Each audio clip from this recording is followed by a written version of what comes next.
বিঘা 10,000 কোটি টাকা দিয়েও তারা সমস্যা ঠিক না।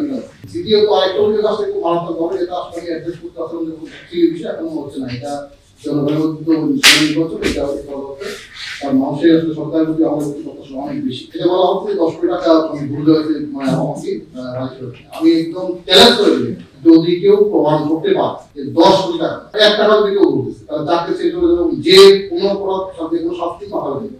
এবং আমি এটা বলে দিই 10 কোটি টাকা 10,000 কোটি টাকা দিয়েও তারা সমস্যা ঠিক না।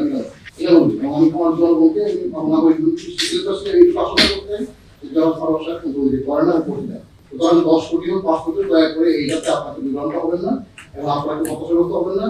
এবং এই ধরনের ফেক নিউজ যারা ছড়ায় তাদের বিরুদ্ধে ব্যবস্থা নেই। আমরা দেখছি কি আগে ব্যবস্থা নেওয়া, কারণ এটা দিয়ে এক ধরনের গোলাবাড়ি মানসিকতা সারা হচ্ছে। একই সাথে মানুষের মধ্যে নির্বাচন বিষয়টাই নিয়ে একদম বিরোধ তৈরি হওয়া হচ্ছে যে প্রশাসন কারোর প্রতি বায়াস কিনা বা এটা নিয়ে অফিসাররা কারো দিকে পক্ষপাতিত্ব করছে কিনা এবং নির্বাচন আসলে আরো সুস্থ হবে কিনা, এই সমস্ত একটা ভুল মেসেজ কিন্তু বার্তা কিন্তু মানুষের মধ্যে দিতে হবে। সুতরাং আমরা এইটুকু আশ্বস্ত করতে চাই আমাদের সমস্ত ভোটারদেরকে, নাগরিকবৃন্দদেরকে যে না, আমরা যে কোনো মুহূর্তে একটা সত্য নির্বাচন আমরা পাঠাতে চাই।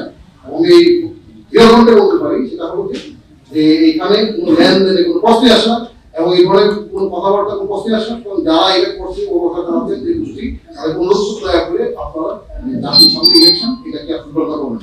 যদি কারো কাছে কোনো স্পেসিফিক তথ্য থাকে দয়া করে তথ্য অংশ আপনি আপনার যেখানে দেওয়া দরকার সেখানে করবেন, কিন্তু মানুষের সামনে আমাদের ইমেজ খারাপ করবেন না এবং মানুষের সামনে সরকার ও প্রশাসন সম্পর্কে কোনো ভুল তথ্য উপস্থাপন করবেন দয়া করে, এইটা মনে থাকবে। আর এই ফেক নিউজ যারা ছড়ায় তাদের বিরুদ্ধে আপনি আসলে একটা সামাজিক পরিসর থাকবে। শুধু মূলত এই বার্তা দেওয়ার জন্য আসলে আপনাদের কষ্টটা নিয়ে আসছি। এবং আমি নিশ্চয়ই আপনাদের খেয়াল করবেন আমি এখানে যোগদান করার পরে যেটা হলো যে আমাদের কাজ করবো নিশ্চয়ই আপনার আমরা কি কাজ করি কোথায় খাই কোথায় এভরিথিং মোটামুটি সবাই কিন্তু জানে।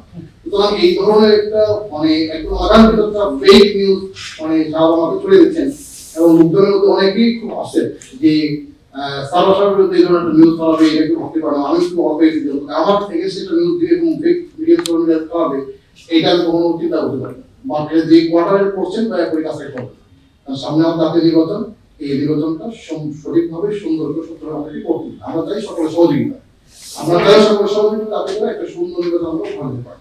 দয়া করে এই ধরনের কোনো ফেক নিউজ না ছড়ায় এবং